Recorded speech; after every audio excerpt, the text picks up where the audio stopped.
মৃত ব্যক্তিকে দাফন করার পর সম্মিলিতভাবে হাত তুলে কান্নাকাটি করে দোয়া করা কি সঠিক পদ্ধতি নাকি বিদআত? নবীজি সাল্লাল্লাহু আলাইহি সাল্লাম লাশ দাফন করার পরে বলতেন, সালু লাহু আত-তাসবিত, তোমাদের ভাইয়ের জন্য আল্লাহর কাছে দোয়া করো যেন সে মুনকার নাকিরের প্রশ্ন উত্তর দিতে পারে। এই জন্য সবাই ইন্ডিভিজুয়াল দোয়া করবেন। নবী সাল্লাল্লাহু আলাইহি সাল্লাম দোয়া করেছেন। এখানে সবাইকে নিয়ে একসাথে দোয়া এবং আরো অন্যান্য দোয়া লম্বা চড়া এরকম কোনো কিছু হাদিস দ্বারা প্রমাণিত না। যেটুকু যেভাবে আসছে সুন্নাত সেটাই করা হলো ইসলাম। মৃত ব্যক্তিকে কেন্দ্র করে 5 দিন 10 দিন 40 দিন প্রতি বছর মৃত্যুবার্ষিকী পালন করা কি? এটা হলো আমাদের দেশের সবচেয়ে বড় প্রচলিত বিদআত। হিন্দুদের শ্রাদ্ধ অনুষ্ঠান থেকে এটা আসছে। যুবকরা গুগলে যে শ্রাদ্ধ লিখবেন দেখবেন যে আমরা যেটা করি মুসলমানরা এই খাওয়ানি মৃত্যুর খাওয়ানি সেম ওখান থেকে আসছে। এটা শরীয়তে বলে নাই, বরং যে মারা গেছে তার আত্মীয়দেরকে সবাই খাওয়াবে। আমরা খাওয়াই অবশ্য 2-4 দিন খাওয়াই, এরপরে শুধু আসলে একসাথে গরু সহ খাই। এটা উচিত না। কবর জিয়ারতের সঠিক পদ্ধতি জানতে চাই। বাংলাদেশে প্রচলিত 4 কুল 3 কুল পড়া কি সুন্নাহ পদ্ধতি? কবর জিয়ারত করার জন্য কোরআন তেলাওয়াত করা কথা কোরআন হাদিসে কোথাও আসে না। কবর জিয়ারত করতে গিয়ে সালাম দিবেন। সালাম কি বলে দিবেন? কয়েক রকমের ভাষ্য আছে, যেমন আসসালামু আলাইকুম আহলাদ দিয়ার ইবনাল মুমিনিন ওয়াল মুসলিমিন ওয়া ইন্না ইনশাআল্লাহু তাআলা বিকুম লালাহিকুন বা লাহিকুন, এভাবে দোয়া করা সুন্নাত। আমার 2 দাদা আছে, তারা হাসরের ময়দানে সুপারিশের জন্য মুরিদ হয়েছে, তাদের উদ্দেশ্যে কিছু বলেন।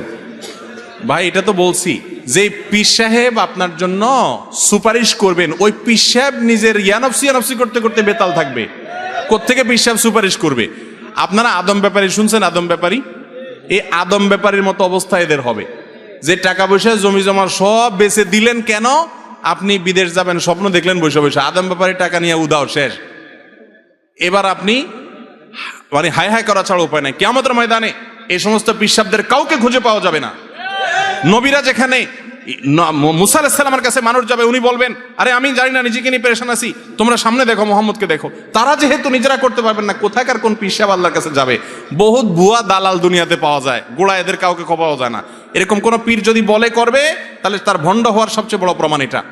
ধরতে হবে কোরআন হাদিস, কোনো ব্যক্তি না। ওই যে সোজা রাস্তা আসে না, এই জন্য এই সমস্ত বাঁকা রাস্তা যায়, মানুষ ধরে যেতে পার করে দেয়। আল্লাহর কাছে এই সমস্ত 2 নম্বরই চলে না। দুনিয়াতে দালাল দিয়া চলে, আখিরাতে আল্লাহর কাছে দালালে চলে না। দুনিয়ার নেতারা ডাইরেক্ট পাওয়া যায় না, দালাল দিয়া যাইতে হয়। আমার আল্লাহর কাছে ডাইরেক্ট কানেকশন, কোনো দালালের খাওয়া নাই। মসজিদের ইমাম সাহেব, হুজুর কেরাত খুব খারাপ অবস্থা, বলতে গেলে একদম লাহানে জলি হয়।